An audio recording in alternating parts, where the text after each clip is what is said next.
Let's talk about our line of best fit. So natural gas companies place orders for natural gas to be transmitted through a pipeline. When they place their orders, they're making their best prediction of the city's natural gas needs for the next period. In order to encourage the natural gas companies to make accurate orders, the gas line charges extra fees if they either order more gas than they need or less gas than they need. And so they very much have an incentive to be correct, but they have to make these predictions in advance. So one of the things they're going to try and do is this linear regression that we're learning about. So you'll see here we have this data set. We have weeks 1 through 8. We have the temperature outside, and we have the fuel that they needed. And you can see that I plotted it in my scatter plot here. So if you were to look at this, does it seem like there's a relationship between our average hourly temperature and the weekly fuel consumption? Well, I would think that a line seems to fit this data pretty well. It'd be linear. Seems to be fairly close to a line.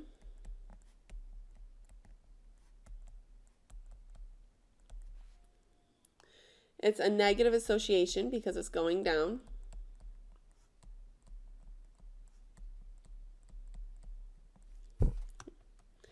So could you use the average hourly temperature to predict our weekly fuel consumption? What would you have to do? Well, if you want to use that line to try and make predictions, you would have to find the equation line.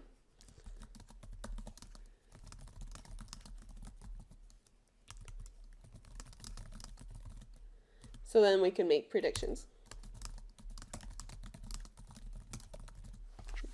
Because I mean, you can try and eyeball it and say, well, if I'm at a temperature 50, I'm probably about 9.8 on my fuel. But that's just kind of an eyeball, and I just drew that line in there just quickly. Maybe we should make it a little more accurate. So first, how would you decide the best line? Well, again, if you're just kind of drawing it in by eye, would it be like this? Would it be like that? Maybe it would be more like that. It's kind of hard to tell. Is it the line that hits the most points? Is it the line that goes through the averages of the points? How are you going to figure this out? Okay, we need some kind of mathematical method to decide our best line.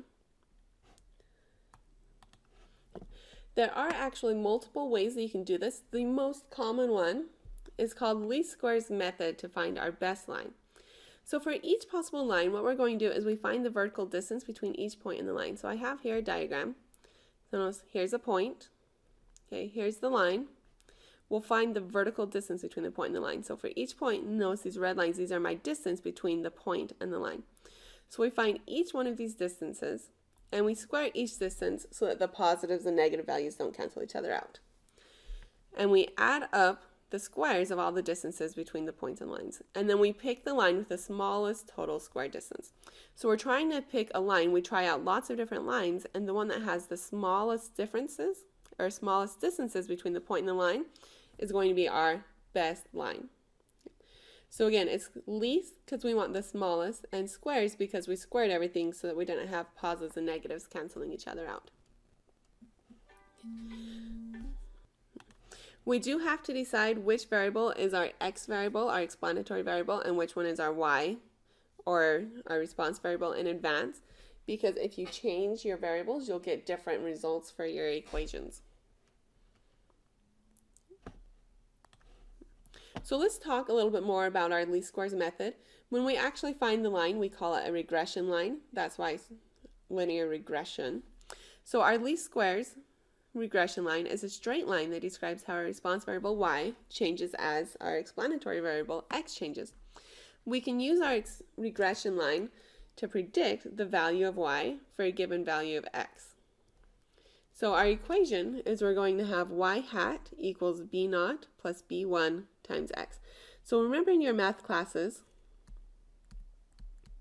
you had the equation y equals mx plus b, or y equals slope times x plus the intercept. Hopefully that seems familiar. We're doing the exact same equation here, but we just decided to call our slope b1 and call b0 our intercept.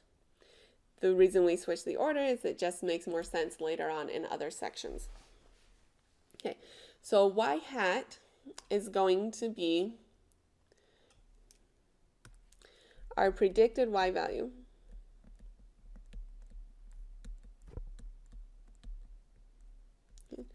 X is our x value. B0 is our intercept, our y-intercept. Or it's the value of y when x is 0. Remember, that's our basic definition of a y-intercept, is what's y when x is 0. And B1 is our slope, the amount by which y changes when x increases by 1 unit. Remember, slope equals rise over run. So it's saying if x goes over 1, how much does y go up? We're going to use software to find our least squares regression line because otherwise it would take forever. There's a few other things you need to know.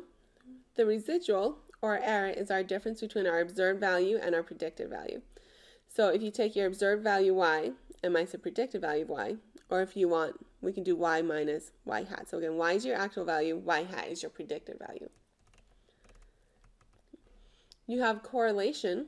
Our correlation R tells us the strength of our relationship, how close your points are to your line, and whether or not it's going to be a positive or negative association. You have the coefficient of determination R squared. Well, if correlation is R squared is literally just R squared. You could just square your correlation. This one is very interesting to us because it tells us the amount of variation in your y values that's explained by your least squares regression line. So R squared is a positive number between 0 and 1. The higher your R squared value, the better our line fits the data. Show you what I mean by this. So I have two different data sets here. For this first data set, my line of best fit would look something like this. But if you were to look at it, so here's my line of best fit. Are my points all exactly on the line? Well, no, we never expect our points to all be exactly on our line because there's just so much individual variation. So for instance, if I was going to pick this x value, like right here, okay, notice for this one specific x value, there's a y value here, a y value here, here, and here. So in about that x range, it looks like there's 1, 2, 3 different possible y values I could pick. So those y values are changing quite a bit, even for one specific x value. There's a lot of variation in the y values. So this one has a lot of variation in y values.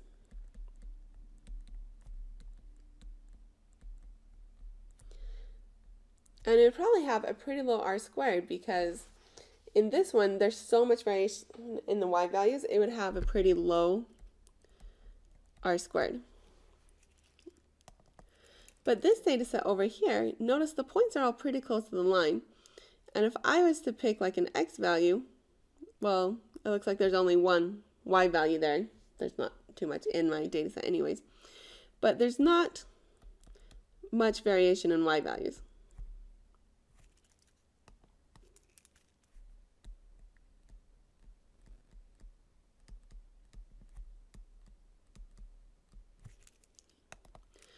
Because really, if I was to try and draw a band, it would look more like that. Everything is going to be pretty close to the line. There's not very much variation in y values, so it would have a high R squared value. Okay. So again, R squared is going to tell you how much your y values depend on x values and how much is natural variation. Okay. So if you have high R squared values, it means your points are very close to your line, and it says I can kind of predict my y based on where it is on the line. Whereas over here with a low R squared value, it's really hard to predict your y value because it doesn't seem to be very close to the line. So if I have the x up here, well, is my point going to be close to the line, or is it going to be way down here or way up here? I can't really tell because my R squared is so low. My points are so far away from the line. There's also something called extrapolation. This is when we use a regression line for predictions, but our x values are really far outside our range of the actual x values in our data set that we use to find the line. So we do extrapolate sometimes if that's the only information we have, but we have to know that these predictions are quite likely to be inaccurate because we can't guarantee that our relationship between x and y remains the same for different x values. So if this is my actual data values from here to here, I could say, well, that's my line, and I could extend my line, and my data may fit that line very well. But in this situation, I might have my line for my actual data values, and I might try and extend it, but the data might actually go like this, and so my line's not going to be a very good prediction. Or maybe my line looks like this, but then my data suddenly jumps up like that. And so my actual line wouldn't be very good at capturing that data. Or maybe my line goes like this and my data goes up. The point is, we just don't actually know what's happening outside of our data values. So you can try and use it for predictions, but just keep in mind it might not be accurate. So now let's finally put it into play. So using Megastat, we can find our least squares regression line for our fuel consumption example, all of our temperatures and fuel. So when it does it for me, it gives me a nice scatter plot. It draws in the line, and it gives me the equation of a line. So here's my equation of the line. What's the equation for the line? Well, y equals negative 0.128x plus 15.838. Now, Megastat doesn't do it, but we're going to put a little hat on our y to remind ourselves that these are just predicted y values, that they might be wrong. You can write it like this. Sometimes I prefer to write it with the names of my variables. So remember, temperature is my x, fuel is my y. So I could write it as fuel with a little hat to remind myself it's predicted fuel equals negative 0.128x plus 15.838. Oh, sorry, I didn't mean write x, I meant to write temperature.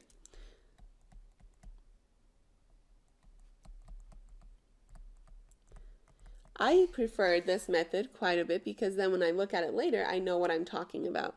If I just have x and y, then I have to go back and try and remember, oh, well, what was my x, what was my y? But this way I know, oh, my fuel is equal to negative 0.128 times the temperature plus 15.838. So what is the y-intercept and interpreted? Now you might notice that we switched the order from what I told you before. Different software gives you your equations in different orders. But remember, your y-intercept will always be the part that's by itself. So y-intercept is always by itself. So my y-intercept is going to be this 15.838 because slope is always times in the x, intercept is always by itself.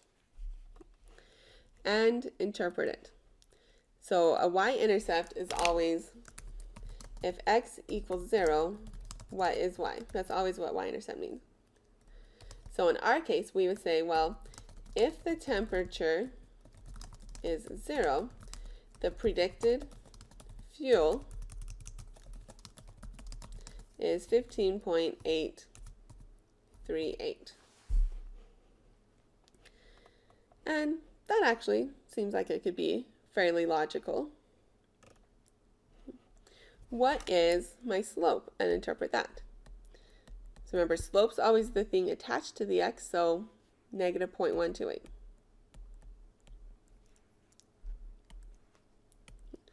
Remember, slope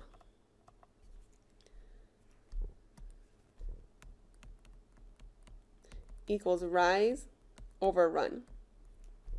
Back from your math classes.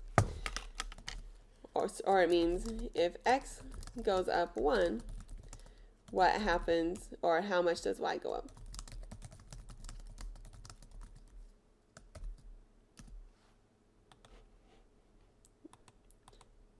So, in our case, this would be if the temperature goes up 1 degree, then the needed fuel should do what? Well, it should go up negative 0.128, but going up a negative is the same thing as going down. So the needed fuel should go down by 0.128 units, which makes sense. As it gets warmer, we need less fuel. Let's predict our weekly fuel needed if the temperature is 39 degrees. So let me remind ourselves what our equation is.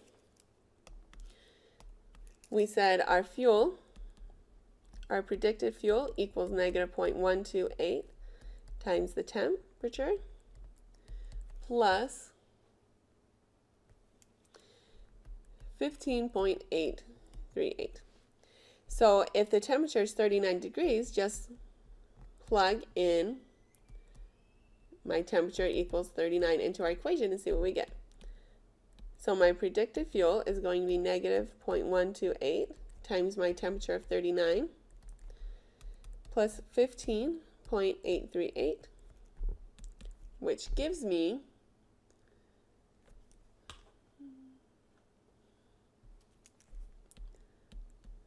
10.846. Now we can find the residual for week 4. So hint, we're going to look back at our table of the data and find the actual values for week 4. So for week 4, my temperature was 39 and my fuel was 10.8. So for week 4, temperature equals 39 and the actual fuel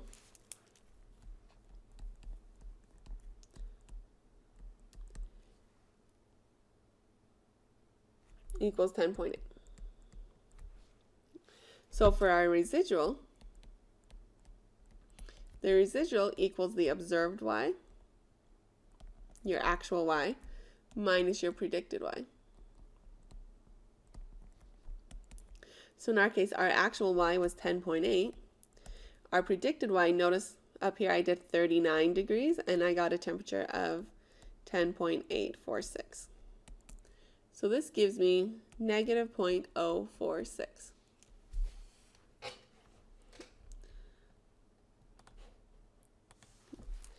So this means for week 4, our actual value was 0.046 below the line. Okay? Because my observed minus predicted, or my observed value was lower than my predicted value, so it was below the line. Let's predict our fuel needed if the temperature for the week is 93 degrees. So we'll just, again, plug it into our equation. So fuel equals negative 0.128 times the temperature, which is 93, plus our 15.838. And that gives me 3.94. So for 93 degrees, we expect to use 3.94. But let's go back and look at our chart again. Notice our chart only goes up to about 60. So 93 is going to be way over here. Now, do you think that people are still using their heater when we get to 93 degrees outside? I can't speak for everyone, but I would think people would stop using their heater way before then. I would bet by the time we get to like 70 or 80, everyone just turns off their heater completely and it kind of goes to zero. I might be wrong, but I would guess that you have some kind of relationship like this. In any case, I don't know what my relationship is. Maybe it keeps going straight, maybe it goes down a little bit and levels off. Who knows? The point is 93 is pretty far above the rest of our data. Okay? So this would probably be extrapolation.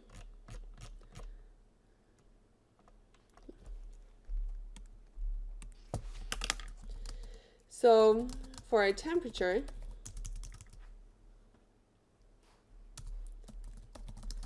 of 93 degrees, this is probably extrapolation.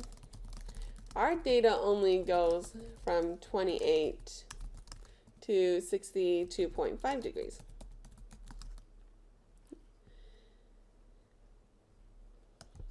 At 93 degrees, it is really hot outside, and you probably won't use a heater at all. So our prediction for 93 degrees is probably not accurate. Again, the reason it's not accurate is because it's really far away from the rest of my data.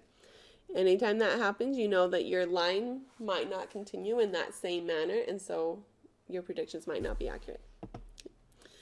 Let's see, now what is r squared? For this, all we have to do is read it from the plot. Notice here's my r squared. R squared equals 0.899.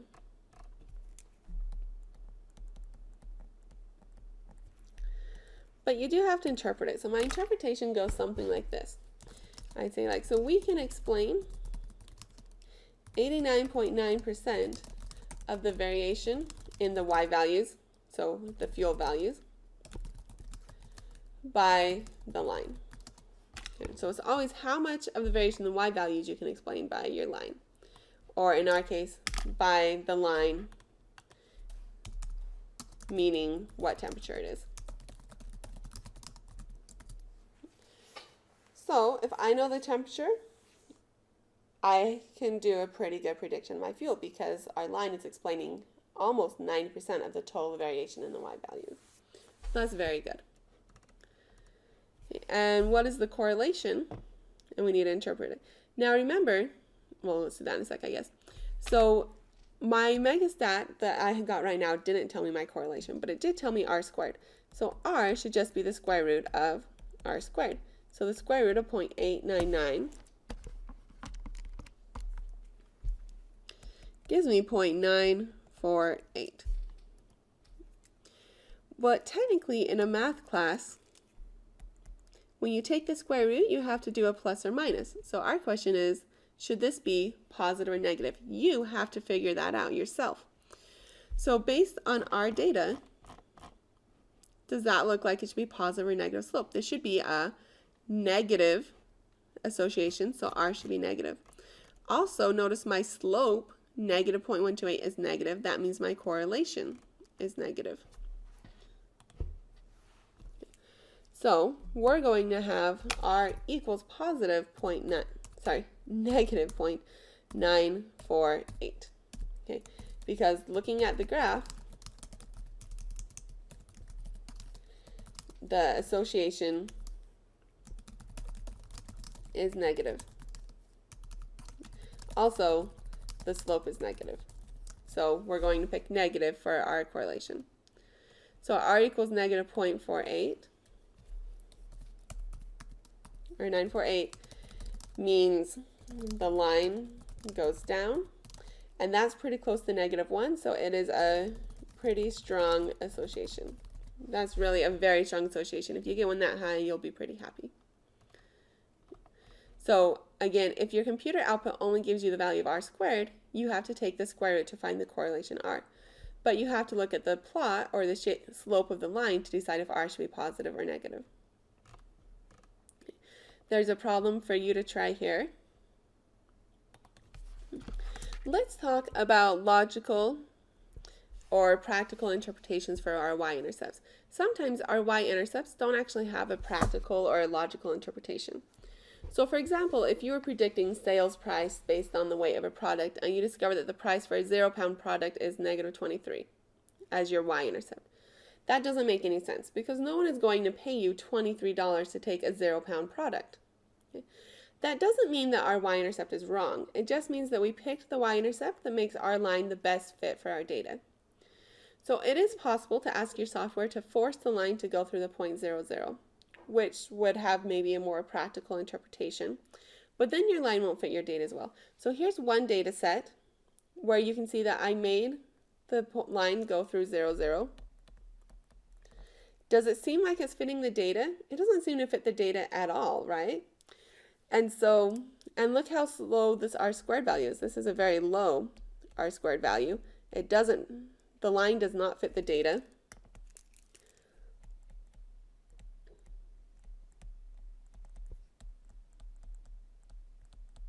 Okay, so that was not a good choice. Whereas if I take the same data set and I just let it choose the right y-intercept, I get a much lower slope, but now my line seems to fit my data and my r squared is higher. And the line fits the data better.